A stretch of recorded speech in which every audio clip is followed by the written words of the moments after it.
अशोक गहलोत जी, बहुत बहुत स्वागत है आपका। हम हमेशा से ये कहते आए हैं कि राजस्थान ने अपनी जो लड़ाई लड़ी है कोरोना के खिलाफ, वो थोड़ी अलग रही है और इसीलिए कुछ मॉडल्स का जिक्र पूरे देश भर में होता रहा है। आज हम उन सारी चीजों को एक एक करके, और भी बहुत सारी दिलचस्प जानकारियां निकली हैं राजस्थान की इस लड़ाई में, वो एक एक करके आगे बढ़ेंगे हम। लेकिन चूंकि पहला दिन है लॉकडाउन एक्सटेंशन के बाद, यानी लॉकडाउन 3.0 की घोषणा के बाद, इसलिए पहले मैं आपसे उस 2 हफ्ते के एक्सटेंशन पर आपकी राय जान लेना चाहती हूं।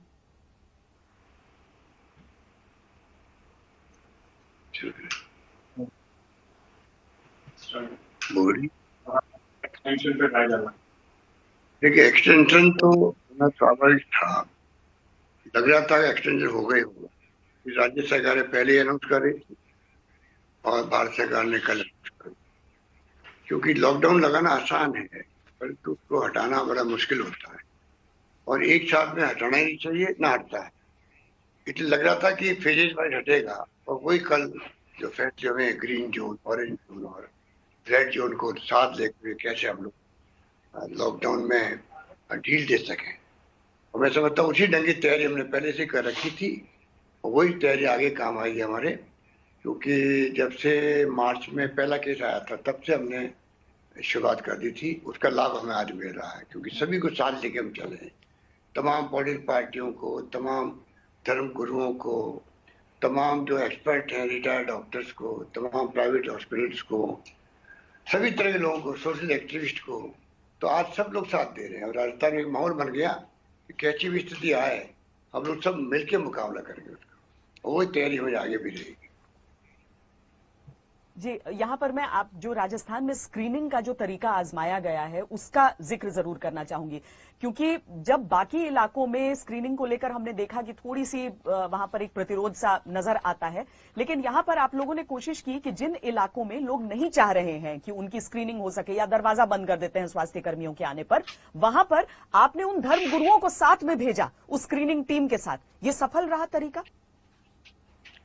नहीं, पहले हमने क्या किया, सभी धर्म के गुरुओं को बुलाया, उनको रिक्वेस्ट की कि बहुत ही जो महामारी इस रूप में आ रही है जिसमें हमें मंदिर, मस्जिद, गुरुद्वारे, चर्च जो भी हैं, आप इबादत या पूजा अर्चना करें अंदर, पर अपने फॉलोअर्स को आप एक मैसेज दें, वो कोई नहीं आएगा जनता से। ये पहले से हमने कर दी तैयारी, इसलिए जो अभी आपने क्वेश्चन किया उसमें आसानी रही थी, पहले हमने उनको विश्वास में ले लिया। तो अभी जब वो साथ गए भी थे डॉक्टरों के या नर्सेज के, तब भी साथ निभाया और पहले थोड़ा बहुत लोगों में कंफ्यूजन था, बाकी तो सब लोग कोऑपरेट कर रहे हैं और हमने भी तैयारी अच्छी कर रखी। यहाँ पर टेस्टिंग के लिए पहले पूना और दिल्ली भेजते थे सैंपल, आज करीब 10,000 टेस्टिंग हम लोग खुद कर रहे हैं। आने वाले वक्त में 25,000 का टारगेट हमारा है। पता नहीं कोरोना किस रूप में आगे बढ़ेगा या खत्म होगा, अलग अलग राय है। हमने अपनी तैयारी पूरी कर रखी। और तो और जो अभी नई लेटेस्ट मशीन आई अमेरिका के अंदर, रोज कंपनी की है, यूएसए के अंदर 6.5 करोड़ की वो करीब है, वो प्रतिदिन 4,000 वो टेस्ट करेगी। तो जोधपुर और जयपुर 2 मशीनें हम ला रहे हैं। इस प्रकार से 25,000 टेस्ट प्रतिदिन करने की कैपेसिटी पैदा कर रहे हैं। वैसे भी आज देश के अंदर 3 राज्य हैं जिसमें राजस्थान भी है जो सबसे अधिक टेस्टिंग कर रहा है। और स्क्रीनिंग की बात आपने कही कि भीलवाड़ा मॉडल हमारा काम आया, क्योंकि भीलवाड़ा में हर घर में 6 लाख परिवारों तक हम लोग पहुंचे, स्क्रीनिंग करी, 14,000 जहाँ से लोग निकले जिसमें कुछ सिम्टम्स लग रहे थे, उनको हमने अलग से डील किया, उसके कारण हमें लाभ मिला। वही फॉर्मूला हम पूरे रास्ते में अपना रहे। एक और थोड़ी अलग चीज जो नजर आई वो ये कि राजस्थान में अगर किसी को सर्दी, खांसी, जुकाम, बुखार, इस तरह की चीजों के लिए कोई दवाई लेने जाता है तो उस केमिस्ट को ये इस तरह के निर्देश हैं कि वो नोट कर ले नाम, फोन नंबर, ताकि वो चीजें जो आपका स्वास्थ्य केंद्र है वहां तक वो इंफॉर्मेशन दिया जाए, ताकि ऐसा ना हो कि कोई अपने, क्योंकि लक्षण मिलते जुलते हैं तो लक्षण कोई छुपा कर ना बैठा हो इस तरह की चीजों के लिए। तो ये एक काफी इनोवेटिव स्टेप था कि अगर एक इलाके से इसी तरह की दवाइयां खरीदकर बहुत सारे लोग ले जा रहे हैं तो उनको चिन्हित किया जा सकता था। श्वेता सिंह जी, बिल्कुल ठीक कहा आपने, ये भी हमने प्रयोग किया है। और उसके साथ में हमने भी किया कि जो फूड सिक्योरिटी एक्ट के अंदर या आयुष्मान भारत के अंदर, आयुष्मान भारत जो बीमा योजना है उसके अंतर्गत जो 60+ उम्र के लोग हैं उनके लिए भी हमने कहा जो हॉट स्पॉट है वहां पर हम लोग चाहेंगे कि किस प्रकार से 60+ के लिए भी ध्यान अलग से रखें, क्योंकि मालूम है 60+ वालों को ज्यादा तकलीफ होती है, तो वो भी हम लोगों ने ध्यान रखा है। और तमाम मेडिकल जो दुकान वाले उनको भी कहा गया है कि जैसे आपने कहा अभी कि जैसे ही उनके पास इंफॉर्मेशन कोई मरीज आए या मरीज का रिश्तेदार आए तो किस प्रकार से हमने इसको डील करें, कैसे इतला करें जिससे कि टाइमली इलाज शुरू हो सके।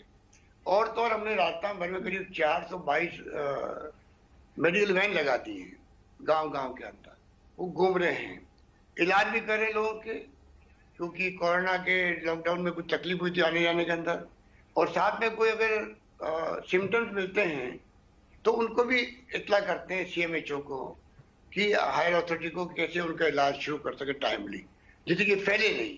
तो तमाम काम मेटिकुलसली राजस्थान में किए गए और उसका लाभ आप देख रहे हैं कि हमें मिला भी है। हालांकि संख्या बढ़ी है, इसमें कोई दोहरा नहीं, संख्या सब जगह बढ़ रही है, पर उसके बावजूद कंटेनमेंट का जो रूथलेस कंटेनमेंट की जो बात की गई उसको हम फॉलो कर रहे हैं। अशोक गहलोत जी, एक जो आशंका है मन में उसके बारे में जानना चाहती हूँ। राजस्थान का एक बड़ा इलाका है, जैसलमेर, बाड़मेर, ये पूरा इलाका हो गया। यहाँ पर गर्मी के आते ही पानी की समस्या होती है, ये प्राकृतिक तौर पर भी होती है और बहुत सारी मुश्किलें वहां पर हैं। हम कहते हैं कि कोरोना के हिसाब से हर 2 घंटे में हाथ धो, पानी की बहुत ज्यादा आवश्यकता है साफ सफाई के लिए। क्या राजस्थान ने अपनी तैयारियां गर्मी के उन महीनों के लिए समानांतर शुरू कर दी है कि कोरोना से बचाव के लिए वो जरूरी पानी कहीं पर उसकी कमी न पड़ जाए? देखिए, अपने हाथ बार बार धोने की बात तो वाजिब है, परंतु हमने वैसे भी हर गर्मी के अंदर राजस्थान की दृष्टि रही है अकाल सूखे की और भयंकर गर्मी की, डेजर्ट के एरिया हैं, तो वैसे भी हम लोगों ने कंटिन्यूसी प्लान 1 महीने पहले बनाना शुरू कर दिया था। हैंडपंप, ट्यूबवेल नए खोदने हैं या पुराने की मरम्मत करनी है, या जो नहरी पानी उसको पहुंचाना है, इंदिरा गांधी कैनाल हो चाहे नर्मदा कैनाल हो चाहे कोई कैनाल हो, इरिगेशन के अलावा भी पीने के पानी का जो संकट है वहाँ अलग व्यवस्था की जाती है। टैंकर बड़े रूप में लगते हैं राजस्थान के अंदर, हर गर्मियों में लगते हैं। और इस बार कोरोना की जो प्रॉब्लम आई है तो जिला प्रशासन को अनटाइड फंड दे दिया गया है, वो अपनी मर्जी से टैंकर लगाए कुछ भी करे, पानी की समस्या नहीं रहनी चाहिए। इस प्रकार से हमने व्यवस्था कर रखी।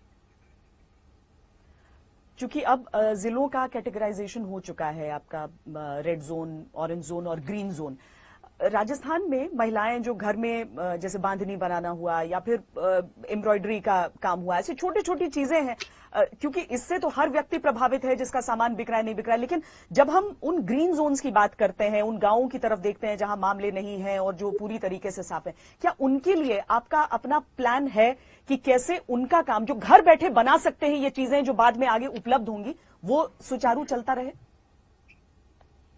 बिल्कुल, उनके लिए देखिए, वैसे भी फॉर्चुनेटली ये प्रॉब्लम कोरोना की ज्यादा शहरों के अंदर है, और जिसका जिक्र आपने किया एम्ब्रॉयडरी का या अन्य हैंडीक्राफ्ट के बारे में, ये ज्यादातर गांव में काम करते हैं। शहरों में लोग आके कई बार काम करते हैं, जबकि उनको ऑर्गेनाइज वे से बुलाते हैं एक्सपोर्टर वगैरह। तो गांव में चाहे जैसलमेर, बाड़मेर के हों चाहे कोई इलाके हों, सब जगह वो काम चल रहा है। और सरकार की अब योजना निकलेगी कि उनको रोजगार कैसे अधिक से अधिक मिले। जो हालात बन गए हैं, लॉकडाउन ने देश की इकोनॉमी को तबाह कर दिया है, उस पर खड़े होने में टाइम लगेगा, 6 महीने साल भर लग सकते हैं। और लॉकडाउन में राज्यों की स्थिति जो स्थिति बनाई कोई कल्पना नहीं कर सकता है, वही भारत सरकार की बन गई है। और बगैर भारत सरकार की इमदाद के राज्य सरकारें किसी रूप में कामयाब नहीं हो पाएगी, क्योंकि फाइनेंशियल क्राइसिस हो गया है। मार्च अप्रैल के अंदर 10,000 करोड़ कम हो गए होंगे हमारे, 10% इकोनॉमी मुश्किल से रही होगी राजस्थान के अंदर भी। हर राज्य की ये स्थिति है देश के अंदर, इसलिए हमने स्टिमुलस पैकेज की बात की है भारत सरकार से भी। जीडीपी का जो परसेंटेज वो बढ़ा है उसके अंदर, इस पैकेज में, स्टिमुलस में राज्यों को जो मिलता है जीएसटी का पैसा वो टाइम पे मिला, अभी रुका हुआ है। राज्यों के जो कर्जे मिलती है उसकी लिमिट बढ़ाई जाए, लिमिट भी हमें लेनी पड़ती है भारत सरकार की, तो 3% की बजाय 5% की जाए। हमने कई उनसे मांगे की है, और उसी रूप में हमने राजस्थान में कोई इकोनॉमिक गतिविधि शुरू भी की है। करीब 7,000 इकाइयां स्टार्ट हो चुकी राजस्थान के अंदर, और 1,30,000 ज्यादा मजदूर लग चुके हैं काम में। इस प्रकार से हम लोगों ने टाइमली सब काम उठाए हैं और मजदूरी मिलती रहे लोगों को। ये हम श्रमिकों का आवागमन चल रहा है बड़े रूप में, इसमें कोई दो राय नहीं। और एक बार श्रमिकों के मन में भाव आ गए, मुझे अपने गांव जाना है, एक बार तो मुझे अपने माँ बाप से मिलना है, गाँव वालों से मिलना है। पता नहीं कोरोना कब तक चलेगा, कब तक लॉकडाउन चलेगा, लॉकडाउन खुल भी जाएगा, वापस लग जाएगा। ये आशंकाएं जो चल गई थी देश के अंदर, उसमें एक बार मजदूर का घर जाना आवश्यक था। और ये सरकार ने फैसला ठीक किया है, हमारी बात को उन्होंने स्वीकार किया है, मजदूरों के आवागमन को अलाउ किया है। साथ में ट्रेन की मांग हम लोगों ने करी, जोर शोर से उठाई, उसको माना है। ये कुछ लोग कहते हैं साहब मजदूर जाएंगे तो काम फैक्ट्री कैसे चालू होगी, बिल्कुल ठीक कह रहे हैं वो। मजदूर तो थोड़े बहुत अभी एक साथ आ ही नहीं पाएंगे, धीरे धीरे आएंगे। एक बार गांव जाने के बाद 15-20 दिन रहेंगे गांव वालों के साथ में, घर वालों के साथ में, वापस कॉन्फिडेंस बढ़ेगा, वापस वो मजदूरी में आ जाएंगे। एक बार उनको भेजना बहुत आवश्यक था, ये मानव प्रवृत्ति होती है, इसलिए ये फैसला ठीक हुआ जी। हालांकि हमने ये भी देखा कि राजस्थान में किस तरीके से 10 दिन के अंदर 10 गुना मनरेगा में एनरोलमेंट जो है वो बढ़ गया और कैसे 11 लाख लोगों को अभी रोजगार मिल रहा है, रोज का रोज वो कुछ न कुछ कर रहे हैं। इस सब के बीच 20 अप्रैल की वो तारीख भी थी जब कुछ रियायतें दी गई थी कि इंडस्ट्रीज एक कम कैपेसिटी के साथ और कई सारे गाइडलाइंस के साथ चालू हो पाए। क्या उन गाइडलाइंस के साथ जो इंडस्ट्रीज हैं वो उस तरीके से ऑपरेट होने में कामयाब हो पाई हैं, अशोक गहलोत जी? देखिए, नरेगा में बहुत अच्छे प्रगति हुई है। 1 लाख से करीब 12 लाख तक हम पहुंच गए और 30 लाख तक पहुंचने का हमारा इरादा है। और सरकार जब नहीं बनी थी तब भी हमने, सरकार बनते ही पिछली गवर्नमेंट ने क्योंकि मुश्किल से 9 लाख काम करे थे, तब भी 30 लाख तक हम पहुंचे थे। ये हमारा टारगेट है कि ये शानदार यूपीए गवर्नमेंट की देन है देशवासियों को कि अकाल पड़ो या नहीं पड़ो, सूखा पड़ो या नहीं पड़ो, कोई स्थिति आ जाए, कम से कम उसको 100 दिन के रोजगार की गारंटी सरकार देती, कानून बना के पार्लियामेंट का। सोनिया गांधी की और मनमोहन सिंह जी की बहुत बड़ी देन है देश को, और उसी को लेके हम आगे बढ़ना चाहते हैं। और अभी भी मैं समझता हूँ कि भारत सरकार को चाहिए कि जब एक तरफ वो मांग कर रही है मजदूरों के लिए, इंडस्ट्रीज को कहती है, एमएसएमई वालों को कहती है कि आप इनको लॉकडाउन के दरमियान में इनको वेतन दीजिए आप, तो भारत सरकार अगर जब उद्योगपतियों को कहती है, छोटे बड़े उद्योगपति सबको, कि उनको घर बैठे हुए तनख्वाह देनी चाहिए, बिल्कुल ठीक है। मजदूर बेचारा कोई कसूर नहीं है, लॉकडाउन के कारण फैक्ट्री बंद हो गई है। उसी प्रकार से भारत सरकार को चाहिए नरेगा के मजदूरों को घर बैठे हुए उसको पैसा मिलना चाहिए जब तक ये कोरोना का लॉकडाउन चले, क्योंकि वो भी तो मजबूरी में लॉकडाउन के कारण से मजदूरी नहीं कर पाया, लॉकडाउन के कारण से उसका मूवमेंट बंद था, काम नहीं हुए थे। ये बहुत बड़ा फैसला जो मैं आपको कहना चाहता हूँ, ये बहुत बड़ा इश्यू मीडिया को उठाना चाहिए देशवासियों के सामने, देश की सरकार के सामने, किस प्रकार नरेगा के गांव के मजदूरों को ही जिस प्रकार आप श्रमिक के लिए कहते हैं पैसा मिलना चाहिए, उसी ढंग से इनको मिलना चाहिए। गहलोत जी, एक चीज और समझना चाहती हूँ कि जैसे हम देखते हैं कि किसी इलाके में 0 केस हो गए, जो कि भीलवाड़ा जिस मॉडल की खूब बात हुई, लेकिन उसके बाद वहां पर केसेस आने शुरू हो गए दोबारा।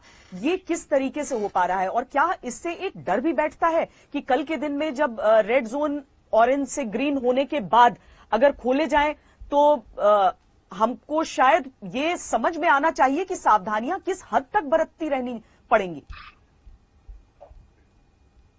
बिल्कुल ठीक कहा आपने, इसीलिए रेड जोन में तो खैर सारे बंदिश रहेंगे, पर जो ऑरेंज जोन होगा या जो ग्रीन जोन बन जाएगा या बना हुआ है, उसके अंदर भी कल की छूट देने के बावजूद भी आप निश्चिंत रहें, सोशल डिस्टेंसिंग और मास्क का प्रयोग, और जो बंदिशें हैं वो तो अपनानी पड़ेगी सब जगह, उसी से काम चलेगा। और ये तो मैं समझता हूँ कि लॉकडाउन जब खत्म पूरा हो जाएगा तब भी जो स्थिति बन गई है उसमें हैबिट में डालना पड़ेगा लोगों को, थोड़ा सोशल डिस्टेंसिंग रखे, मास्क लगाए, ये लंबे समय तक चलने वाला काम है।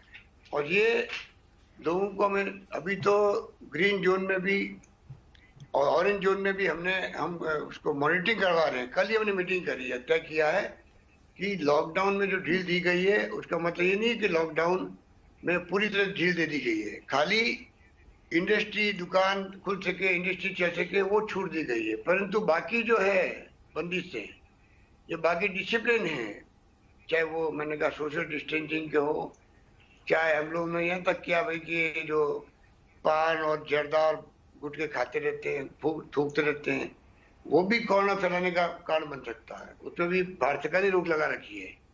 इन तमाम बातों का मास्क लगाने का, ये तमाम मॉनिटरिंग भी करना पड़ेगा हम लोगों के साथ साथ में, क्योंकि ये इतनी खतरनाक महामारी है कि हम कॉम्प्रोमाइज कर ही नहीं सकते किसी भी रूप में इसके लिए। एक डेटा जो राजस्थान से निकल कर आ रहा था वो ये कि समूची दुनिया में हमने देखा है कि 60 साल की उम्र से ज्यादा जो लोग होते हैं उनमें संक्रमण ज्यादा होता है, लेकिन राजस्थान का डेटा कहता है कि 62% लोग जो कि संक्रमित हैं वो 40 साल की उम्र से कम है। क्या ये इस कारण हो पाया है कि आपने बुजुर्गों को शुरुआत से जो कहा, डायरेक्शंस दिए कि वो अपने घर में रहें तो वो घरों के अंदर ही रहे, और इस कारण बुजुर्ग बच पाए, या आपका अलग आकलन है इस आंकड़े को लेकर? नहीं, ये तो देखिए, वो तो सबको कहा गया। ये तो अभी हाल ही में फैसला किया हमने एक वीक पहले कि 60+ के लोगों को आयुष्मान भारत बीमा योजना से मालूम करके उनको विशेष हिदायत देनी चाहिए।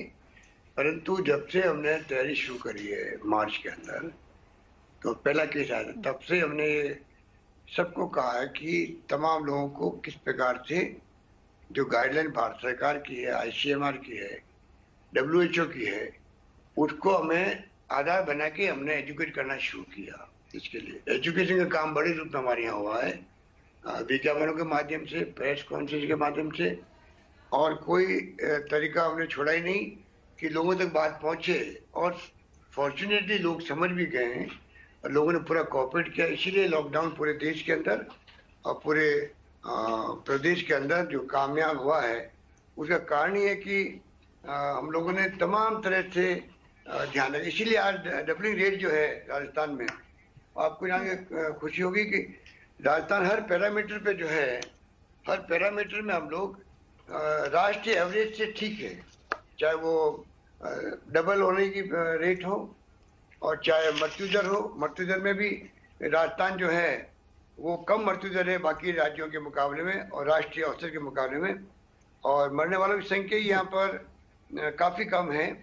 और डबलिंग की रेट जो है वो राष्ट्रीय सिर्फ 10 है, हमारे 13 है, 13 दिन का है, और रिकवरी रेट भी हमारे 41% है। तो तमाम जो हमने तो नारा ये दिया राजस्थान सतर्क है। और आपको शायद मालूम होगा कि कोरोना के पहले से राजस्थान वो राज्य है देश के अंदर जहाँ free medicine, free testing, MRI, CT scan तक फ्री बुजुर्गों का, सीनियर सिटीजन का। और निरोगी राजस्थान का बड़ा अभियान शुरू किया था दिसंबर में हमने कि किस प्रकार हम लोग गांव-गांव तक, सब सेंटर तक लोग निरोगी कैसे रहे, बड़े अभियान में शुरू किए थे। ये तमाम काम हमारे चल रहे थे और कोरोना आ गया, तो हमारी जो तैयारी थी उसमें हमें बहुत बड़ा लाभ मिला। और अब तो हमने, चाहे वो आपके वेंटिलेटर्स हो, चाहे ICU के बेड्स हो, चाहे मैंने कहा टेस्टिंग फैसिलिटीज हो, उस पर हमने शानदार काम करने का प्रयास किया, जिससे कि आने वाले उसमें कैसी स्थिति आएगी तब भी हमें कोई तकलीफ नहीं आएगी। और फॉर्चुनेटली अभी तक वेंटिलेटर में 1 या 2 पेशेंट गए होंगे राजस्थान के अंदर। बुरे से बुरे दौर के लिए तैयार रहना होगा और हर राज्य सफल होगा, और हर राज्य की सफलता ऐसी होगी तभी देश कामयाब हो सकता है। बहुत बहुत धन्यवाद हमसे बातचीत करने के लिए अशोक गहलोत।